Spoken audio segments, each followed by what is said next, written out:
Sometimes writers have really good reasons for keeping us in the dark about vital plot information, and sometimes they don't. Welcome to WatchMojo.com, and today we'll be counting down our picks for the top 10 video game plot holes you can't explain. Before we begin, we publish new content every day, so be sure to subscribe to our channel and ring the bell to get notified about our latest videos. For this list, we're looking at plot holes which were not explained in the initial versions of these games upon their release. Some may have been resolved using behind-the-scenes content, but if it wasn't explained in the game itself, it still counts as a plot hole. And it goes without saying that there are major spoilers ahead.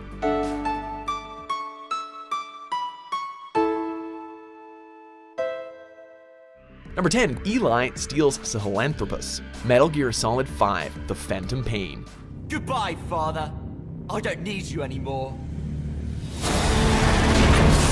We all know that the main focus of the Metal Gear series is destroying the eponymous Metal Gear mechs, capable of launching nuclear weapons and looking really cool. So, for sure, child soldier Eli stealing one of them near the end of Metal Gear Solid 5 should be a major issue. And yet, the game seems to completely forget that this even happened. It just ends without addressing the whole stolen giant war machine thing. This plot hole is no doubt the result of developer Hideo Kojima's feud with publisher Konami, as the game was rushed to release and the final mission, which we assume resolves this, was omitted, essentially leaving the person who would become Liquid Snake in possession of a doomsday device that never comes up in the other games. I'm free to die however I wish. Yes, free. Number 9, Queen Mira, Gears of War 3. Listen to me, Marcus Phoenix. I will not let my people die. We have a right to live, a right to this world. You'd think that, given how winning the endless war against the Locust Horde is the main aim of the Gears series, Epic Games wouldn't skimp out on explaining who the enigmatic leader of this army was. Except that they did. Throughout Gears of War 3, it's hinted at that the leader of the Locusts may in fact be main character Marcus Phoenix's own mother. When players finally came face to face with Queen Mira, they were all expecting this reveal, but it never came. We still don't know who she really was, nor how what appears to be a human came to be the commander-in-chief of the entire Locust Horde. Feel that. Number 8, Pandora's Box, God of War and God of War 3.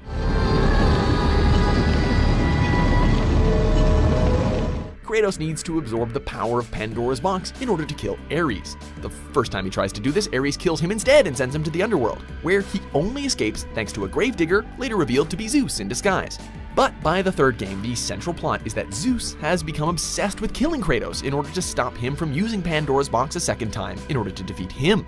This begs the question of why, in the first game, did Zeus ever help Kratos retrieve Pandora's Box to begin with, especially since Pandora's Box is famously never supposed to be opened. Pandora? She is the key to destroying the flame, the key to our revenge. Number 7, not recognizing Makarov, Call of Duty Modern Warfare 2. Remember, no rushing. The No Russian mission in Modern Warfare 2's campaign was one of the most controversial things Call of Duty, or a video game, has ever done. But more controversial than the player mowing down hundreds of innocent civilians is the glaring plot hole that this mission creates. Namely, the fact that nobody in the airport or on the security cameras recognizes Makarov, one of the most well-known terrorist leaders in the world, as he marches in with a heavily armed entourage and starts killing people without wearing a frickin' mask. Plus, how exactly did they walk into the airport without being caught by police? I guess we just decided to skip that detail. That was no message. This is a message. Number 6, Ethan's Blackouts, Heavy Rain.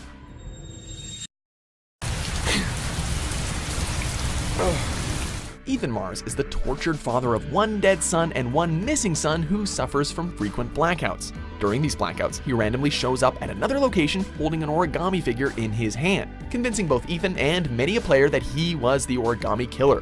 But since he isn't the origami killer, these blackouts are a red herring which are never fully explained during Heavy Rain. Instead, bonus content on the game disc revealed that the blackouts were part of Ethan's paranormal connection to the killer, allowing him to make origami and see the killer's victims. But this was removed before release, and no other explanation is offered in its place.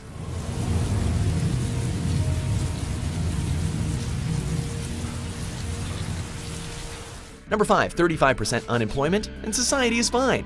Detroit, Become Human. There you go. Hi. another game from Heavy Rain's developers Quantic Dream, Detroit Become Human also has a major plot hole at its very core. Throughout the game, we're told that androids are stealing human jobs and that unemployment is at 35%. They take our jobs!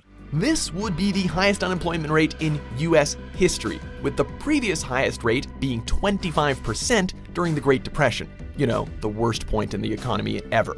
Despite this, all we see of these problems are a few protesters and some resentful lines of dialogue. So 2030's Detroit remains a futuristic metropolis despite all of this. Unemployment rates also don't impair people's ability to afford the expensive androids, causing the unemployment in the first place. Jobless Todd manages to buy 2 androids and fund the drug habit. What's going on? It was a bit difficult getting it back in working order. Okay. It was really messed up. What'd you say happened to it again? The car hit it. Number 4, A Tourist Trap, Silent Hill, and Silent Hill 2. Silent Hill. You promised you'd take me there again someday. Apparently, vacationing in an empty town once known for its evil sun god worshipping murder cult is par for the course for the people in the Silent Hill games.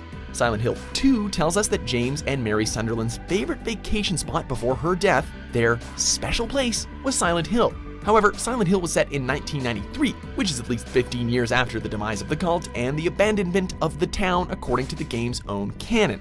With this in mind, it makes no sense that James and Mary would visit Silent Hill when it's little more than a creepy-ass ghost town. What could she mean? This whole town was our special place. Number 3, Jack the Orphan, BioShock. Welcome back, child. Welcome to the city where you were born. Over the course of BioShock, you discover that you're playing as Jack, Andrew Ryan's genetically warped 2-year-old son aged up to 19 after being given growth hormones by Tenenbaum and Suchong. He becomes a sleeper agent who is ultimately brought back to Rapture, killing both Ryan and Frank Fontaine. But one question the game fails to answer is how Jack survived after being launched up to the surface of the ocean in a bathysphere, since despite his age, he was essentially a 2-year-old with no real life experience and only a bunch of fake memories. How exactly did he manage to even get himself on the plane? Son, you're special. You were born to do great things. Number 2, Phoenix Downs, Final Fantasy VII.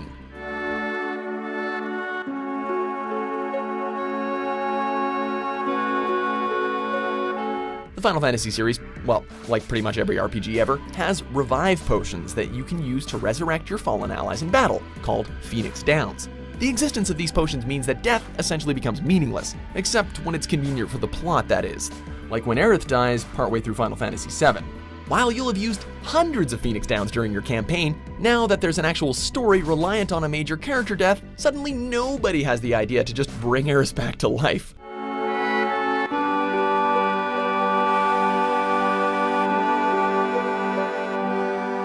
Number 1, once bitten, you're not infected. Various zombie games. Everyone knows that when a zombie bites or scratches you, you also turn into a zombie. That's true for literally every piece of zombie media out there, including video games. So why is it that when you, the protagonist, are bitten, you don't join the undead hordes? While admittedly it's explained that the main characters are immune in the Dead Island games, in series like Dead Rising and Resident Evil, as long as you have food or some herbs on you, you're pretty much completely safe from ever turning into a zombie, no matter how many times you're exposed to the virus.